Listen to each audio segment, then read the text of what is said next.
अक्कलकोट नगरीत स्वामी समर्थ महाराजांचा दरबार भरला होता.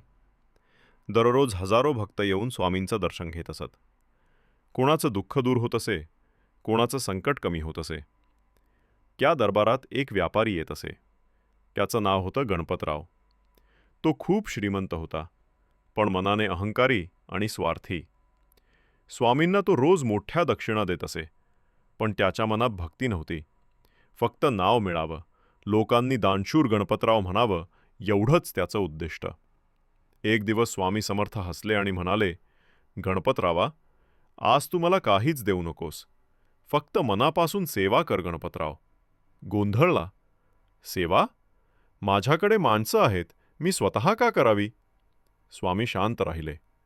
त्यांनी फक्त एवढंच म्हटलं, बाळा, देवाला संपत्तीची नाही, भावनेची गरज असते. दुसऱ्या दिवशी गणपतरावच्या दुकानात अचानक आग लागली. त्याचा सर्व माल जळून गेला. संपूर्ण गावात खळबळ उडाली. गणपतराव दुःखी झाला आणि स्वामींकडे धाव घेतली. तो रडत म्हणाला, स्वामी, मी काही वाईट केलं नाही, मग माझ्यावर असं संकट का? स्वामी समर्थ डोळे मिटून काही क्षण शांत राहिले. नंतर म्हणाले, गणपतरावा, कधी कधी देव तुझ्या अहंकाराला जाळून टाकतो, जेणेकरून तुझं मन शुद्ध होईल. गणपतराव काही दिवस निराश राहिला. त्याने स्वामींच्या सेवेत राहायचं ठरवलं. तो रोज मठात येऊन भक्तांना पाणी वाटू लागला. दरिद्री लोकांना अन्न देऊ लागला. हळूहळू त्याच्या मनातील अहंकार निघून गेला. एक दिवस स्वामी समर्थांनी त्याला बोलावलं. ते म्हणाले, गणपतरावा, आता तुझी खरी परीक्षा आली आहे. आज गावातल्या गरीब शेतकऱ्याचं घर जळालं आहे, तू तिथं मदत करशील का?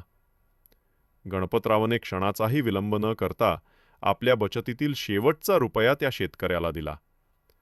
दुसऱ्या दिवशी आश्चर्य म्हणजे त्याच्या दुकानात नवे व्यापारी येऊ लागले, ज्यांनी त्याला दुप्पट माल विकला आणि भरपूर नफा दिला. गणपतराव आनंदाने स्वामींकडे आला आणि म्हणाला, स्वामी, हा तुमचा चमत्कार. स्वामी समर्थ हसले आणि म्हणाले, बाळा, हा चमत्कार नाही. जेव्हा तू अहंकार सोडून श्रद्धेने कर्म करतोस, तेव्हा परमेश्वर स्वतः तुझ्या पाठीशी उभा राहतो.